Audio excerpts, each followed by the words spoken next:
अस्सलामुअलैकुम नाजरीन। इस किस्त के आगाज में अब्दुर्रहमान आके बताता है गुंदुगदू भाई बहुत सख्त बीमार हो गए हैं। गुमुस्तकीन कहता है तूतकिन छोटी छोटी बातों पे गुस्सा हो जाता है, लेकिन उसने अपनी बीवी के माजी को संजीदा नहीं लिया। आयतुलन कहती है अब तक तूतकिन को अर्तुल का गला काट देना चाहिए था। गुमुस्तकीन कहता है गुंदुगदू और तूतकिन हर चीज से बाखबर हैं। आयतुलन कहती है ये क्या कह रहे हैं भाई। गुमुस्तकीन कहता है मैंने रात को कहा था दुआन को लेकर जाऊंगा, लेकिन किसी ने कुछ भी नहीं कहा। आयतुलन कहती है भाई हमको क्या करना चाहिए। गुमुस्तकीन कहता है सलजान को आज ही मरना होगा। अगर तूतकिन को भी पता चल गया है तो उसे भी मार दो। दूसरी तरफ गुंदुगदू की तबीयत बहुत खराब हो जाती है और सलजान रोने लगती है। आयमा खातून भी परेशान हो जाती हैं। दुआन रस्सी खोल के भाग जाता है। दुआन एक जगह रुक जाता है और वहाँ पे अर्तुल और उसके साथी भी आ जाते हैं। दूसरी तरफ सल्जूक रियासत के सिपाही भी आ जाते हैं और इसी तरह दोनों ग्रुपों में लड़ाई शुरू हो जाती है। थोड़ी देर में अर्तुल और उसके साथियों ने सल्जूक सिपाहियों को गिरा दिया था। दुआन कहता है बानो झिझक कहाँ है। अर्तुल कहता है परेशान मत हो, अभी हम उसकी तरफ जाएंगे। गुमुस्तकीन ये सब कुछ छुप के देख रहा था। हकीम अर्तुग कहता है गुंदुगदू के इलाज के लिए एक काली जड़ी बूटी चाहिए। उस जड़ी बूटी के बारे में मैं जानती हूँ क्योंकि मैं सलमान शाह के लिए भी लाती थी। हकीम अर्तुग कहता है आप फौरन जाओ और ले आओ। हकीम अर्तुग दरवेश से कहता है कुछ खून चूसने वाले कीड़े ले आओ क्योंकि गुंदुगदू के जिस्म से खून निकालना है। गोंजा गुल ने सलजान को जाते हुए देख लिया था। रास्ते में सलजान को हलीमा सुल्तान भी मिल जाती है। हलीमा सुल्तान भी सलजान के साथ चली जाती है। गोंजा गुल आयतुलन से कहती है सलजान बाहर गई है। फिर वो दोनों अपनी तलवारें उठाकर सलजान को मारने चली जाती हैं।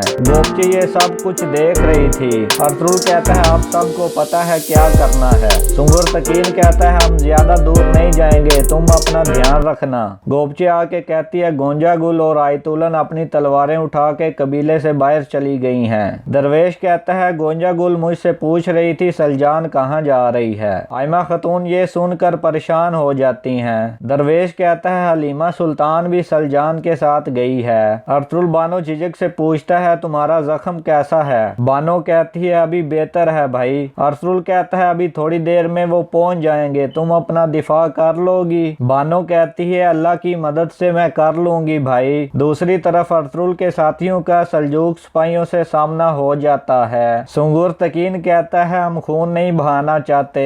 सिपाही कहता है फिर आप क्या चाहते हो। फिर दोनों ग्रुपों में लड़ाई शुरू हो जाती है। थोड़ी देर में वो सिपाहियों को बेहोश कर देते हैं। दूसरी तरफ सलजान और हलीमा सुल्तान जड़ी बूटी ढूंढ रही थी। गोंजा गुल और आयतुलन भी वहां आ जाती हैं। सलजान जल्दी में अपना खंजर भूल आई थी। आयतुलन कहती है इस दफा तुम नहीं बचोगी सलजान। पीछे से हलीमा सुल्तान भी आ जाती है। आयतुलन उसको देख के चौंक जाती है क्योंकि उनके ख्याल से सलजान अकेली आई थी। दूसरी तरफ गुमुस्तकीन कहता है मार दो दोनों को।